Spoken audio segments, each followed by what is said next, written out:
State bank এখন একটি common bank, যে ব্যাংকে প্রায় প্রত্যেকেরই অ্যাকাউন্ট রয়েছে। আবার এই অ্যাকাউন্টের সাথে সাথে অনেকে কিন্তু স্টেট ব্যাংকে এটিএম ব্যবহার করে। তাই যারা যারা এটিএম ব্যবহার করেন স্টেট ব্যাংকে, আজকের ভিডিওটি কিন্তু সম্পূর্ণ আপনাদের জন্য। কারণ আপনারা স্ক্রিনে সরাসরি দেখতে পাচ্ছেন যে বদলে গেল এসবিআইয়ের এটিএম থেকে টাকা তোলার নিয়ম। লেনদেন করলেই গুনতে হবে চার্জ। কত কি চার্জ বাড়লো এবং কি কি নিয়ম পরিবর্তন হলো সবকিছুই আজকের এই ভিডিওতে আলোচনা করছি। অবশ্যই ভিডিওটি শেষ পর্যন্ত দেখুন। প্রতিবেদনটা পড়ছি, আপনারা মন দিয়ে শুনুন। তো কি বলছে, আপনি যদি ভারতীয় স্টেট ব্যাংকের গ্রাহক হন এবং প্রতিনিয়ত স্টেট ব্যাংকের এটিএম ব্যবহার করেন, তাহলে আজকের প্রতিবেদনটি আপনার জন্য। দেশের সবথেকে বড় রাষ্ট্রায়ত্ত ব্যাংক এসবিআই এবার তাদের এটিএম লেনদেন সংক্রান্ত নিয়মে কিছু পরিবর্তন এনেছে। আর এই পরিবর্তনের ফলে এবার থেকে বিনামূল্যে টাকা তোলার নিয়ম, অতিরিক্ত চার্জের নিয়ম সবকিছুই বদলে গিয়েছে। চলুন দেখে নেওয়া যাক এই নতুন নিয়মে কি কি পরিবর্তন ঘটেছে এবং কি কি প্রভাব ফেলছে। তো প্রথমেই যেটা জানছি সেটা হচ্ছে বিনামূল্যে টাকা তোলার সীমা বদলে গেল। অর্থাৎ যে ফ্রি ট্রানজ্যাকশন ছিল, আপনি একটা মাসে 4টে বা 5টা উইথড্রল করতে পারবেন ফ্রি স্টেট ব্যাংকের এটিএম থেকে, সেটার সীমা অর্থাৎ লিমিট বদলে গেল। কি বলছে, এর আগে গ্রাহকরা শহর এবং গ্রামীণ ভিত্তিতে বিনামূল্যে লেনদেনের সীমা পেতেন, তবে এবার সমস্ত গ্রাহকদের জন্য এই নিয়ম প্রযোজ্য করা হয়েছে। এবার থেকে এসবিআইয়ের এটিএম থেকে প্রতি মাসে 10টি করে বিনামূল্যে লেনদেন করা যাবে। তবে অন্যান্য ব্যাংকের এটিএম ব্যবহার করলে সর্বোচ্চ 5টি লেনদেন করতে পারবেন বিনামূল্যে। অর্থাৎ বুঝতে পারছেন, আপনি যদি স্টেট ব্যাংকের এটিএম দিয়ে স্টেট ব্যাংকের এটিএমেই টাকা তোলেন, তাহলে আপনি কিন্তু ফ্রিতে 10 বার মাসে টাকা তুলতে পারবেন।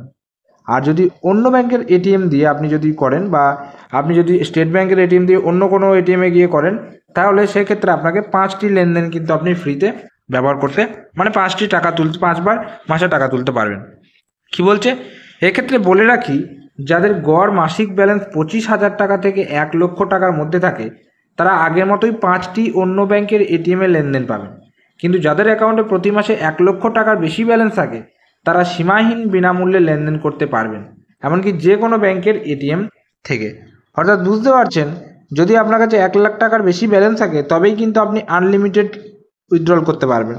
আর যদি 25,000 থেকে 1 লক্ষ টাকার মধ্যে থাকে, তাহলে সেক্ষেত্রে আপনি কিন্তু ওই 5টা যেটা রয়েছে অন্য এটিএম থেকে, সেটা ব্যবহার করতে পারবেন। এবার বলছে বিনামূল্যে সীমা পেরোলে এবার কাটবে চার্জ। কি চার্জ কাটবে, যদি আপনি বিনামূল্যে আপনার কি বলছে বিনামূল্যে লেনদেনের সীমা ছাড়িয়ে যান, তাহলে এবার প্রতি লেনদেনে পিছু চার্জ কাটা হবে। এখন থেকে এসবিআইয়ের এটিএম ব্যবহার করে অতিরিক্ত লেনদেন করলে 15 টাকা এবং জিএসটি কাটা হবে। অর্থাৎ আপনি জানেন 18% জিএসটি, তো 15 টাকা এবং 18% জিএসটি, এবং অন্যান্য এটিএম ব্যবহার করলে সেই চার্জ বেড়ে দাঁড়াবে 21 টাকা, সাথে কিন্তু জিএসটি। অর্থাৎ বুঝতে পারছেন যে আপনি যদি লিমিট ক্রস করে ফেলেন, মনে করুন আপনার 10টা ফ্রি রয়েছে মাসে, এবার 10টা আপনি যখনই 11টা চলে যাবেন, পার ট্রানজ্যাকশনের জন্য 15 টাকা প্লাস জিএসটি চার্জ করা হবে, শুধুমাত্র স্টেট ব্যাংকের এটিএমের ক্ষেত্রে। অন্য ব্যাংকের এটিএমের ক্ষেত্রে 21 টাকা প্লাস জিএসটি। তবে শুধুমাত্র টাকা তোলার ক্ষেত্রেই নয়, বরং আপনি যদি সীমার বাইরে গিয়ে অন্যান্য ব্যাংকের এটিএম থেকে মিনি স্টেটমেন্ট বা ব্যালেন্স এনকোয়ারি করেন, তাহলেও অতিরিক্ত চার্জ গুনতে হবে। তবে এই যে নিয়মটা বা এই যে চার্জটা, যেটা যে শুধু টাকা উইথড্রলের ক্ষেত্রেই প্রযোজ্য তা নয়, ব্যালেন্স এনকোয়ারি, মিনি স্টেটমেন্ট সব কিছুর ক্ষেত্রেই কিন্তু প্রযোজ্য ব্যালেন্সটা। সেই ক্ষেত্রে চার্জের পরিমাণ 10 টাকা, সাথে জিএসটি। সব থেকে বড় ব্যাপার, যদি এটিএম থেকে টাকা তুলতে গিয়ে আপনার অ্যাকাউন্টে পর্যাপ্ত টাকা না থাকে এবং আপনার লেনদেন ব্যর্থ হয়, তাহলে 20 টাকা সাথে জিএসটি চার্জ করা হবে। বুঝতে পারছেন, আপনি মিনি স্টেটমেন্ট, ব্যালেন্স এনকোয়ারি এসবের লিমিটও যদি পেরিয়ে যান, সেক্ষেত্রে পার যতবার করবেন ততবার 10 টাকার সাথে জিএসটি। আবার ইনসাফিসিয়েন্ট ফান্ড যদি থাকে, তাও আপনি টাকা তুলতে যান এটিএম থেকে, তাতেও আপনার চার্জ কাটবে 20 টাকার সাথে কিন্তু জিএসটি।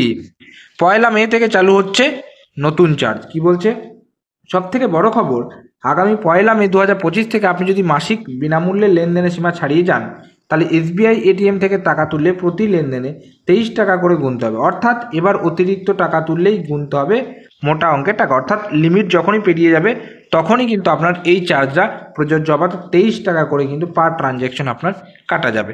আর এই নতুন নিয়মগুলির পর এসবিআই গ্রাহকদের উচিত প্রতি মাসে এটিএম লেনদেনের উপর নজর রাখা। এটা স্বাভাবিক ব্যাপার।